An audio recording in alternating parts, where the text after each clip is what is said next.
Assalamualaikum warahmatullahi wabarakatuh. Perkenalkan, nama saya Mutia Pramita. Saya dari Fakultas Ekonomi dan Bisnis, jurusan akuntansi. Di sini, saya akan menjelaskan tentang sampling audit dalam pengujian substantif. Langsung saja kita ke penjelasan pertama, yaitu pengertian sampling audit. Jadi, sampling audit adalah penerapan prosedur pengauditan atas unsur-unsur dalam suatu populasi kurang dari 100%, seperti saldo rekening atau kelompok transaksi, dengan tujuan untuk mengevaluasi beberapa karakteristik populasi. Rencana sampling dalam pengujian substantif dirancang untuk yang pertama, memperoleh bukti bahwa suatu saldo rekening tidak salah saji secara material, misalnya nilai buku piutang dagang. Yang kedua, membuat suatu estimasi independen mengenai jumlah tertentu, misalkan nilai persediaan yang dicatat pada nilai bukunya. Dan yang ketiga, ketidakpastian, resiko-resiko sampling, dan resiko audit. Sampling audit dalam pengujian substantif ditunjukkan baik untuk resiko sampling dan resiko non-sampling. Resiko sampling yang berkaitan dengan pengujian substantif adalah yang pertama, resiko kesalahan penerimaan, yaitu resiko bahwa sampel yang mendukung kesimpulan bahwa saldo akun yang dicatat tidak salah saji secara material, ketika sebenarnya saldo akun tersebut salah saji secara material.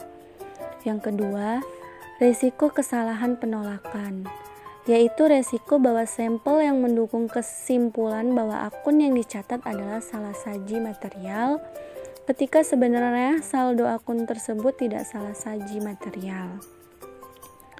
Kita lanjut ke pembahasan kedua, yaitu mengenai pendekatan sampling statistik. Ada dua pendekatan sampling statistik yang bisa digunakan oleh auditor dalam pengujian substantif, yaitu yang pertama sampling PPS atau Probability Proportional to Size. Sampling PPS adalah suatu pendekatan yang menggunakan teori sampling atribut untuk menyatakan kesimpulan dalam jumlah nominal, bukan sebagai tingkat penyimpangan. Jenis sampling ini biasanya digunakan dalam pengujian substantif terhadap transaksi dan saldo-saldo.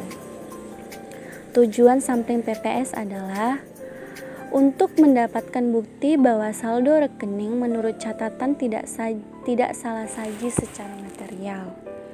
Asersi-asersi laporan keuangan yang dibuktikan sampel bergantung kepada prosedur yang diterapkan untuk unsur sampel, bergantung kepada prosedur yang diterapkan unsur-unsur sampel yang bersangkutan.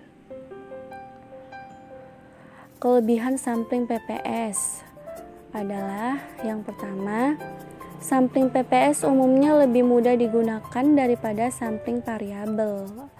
Auditor dapat menghitung ukuran sampel dan mengevaluasi hasil sampel secara langsung atau dengan bantuan tabel.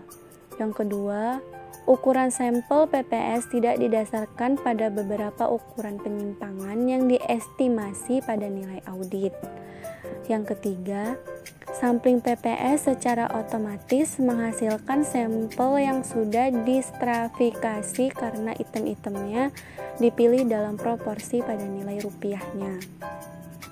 Kekurangan sampling PPS adalah yang pertama, sampling PPS mengandung asumsi bahwa nilai audit unit sampling harus tidak kurang dari 0 atau lebih besar dari nilai bukti.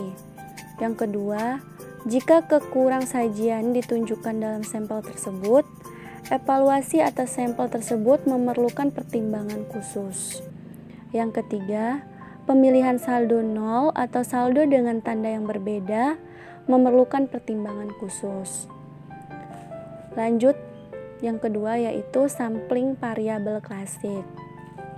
Dalam pendekatan ini, teori distribusi normal digunakan dalam pengevaluasian karakteristik populasi berdasarkan hasil sampel yang digambarkan dari populasinya. Sampling variabel klasik bermanfaat bagi auditor pada saat tujuan audit berkaitan dengan kemungkinan kurang saji dari saldo akun dan keadaan lain ketika sampling PPS tidak tepat atau tidak efektif.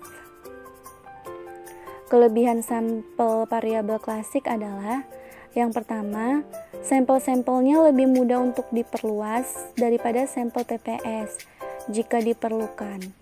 Yang kedua, saldo nol atau saldo yang bertanda berbeda tidak memerlukan pertimbangan perencanaan khusus.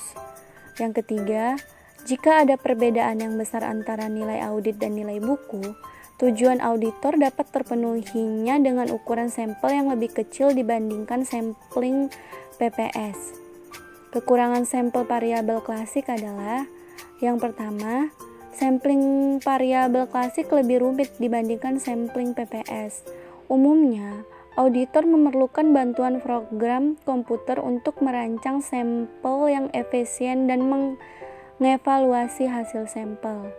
Yang kedua, untuk menentukan ukuran sampel, auditor harus mempunyai estimasi penyimpangan standar karakteristik dan populasi. Jadi, perbedaan utama antara kedua pendekatan ini adalah kalau sampling PPS didasarkan pada teori sampling atribut, sedangkan sampling variabel klasik itu didasarkan pada teori distribusi normal.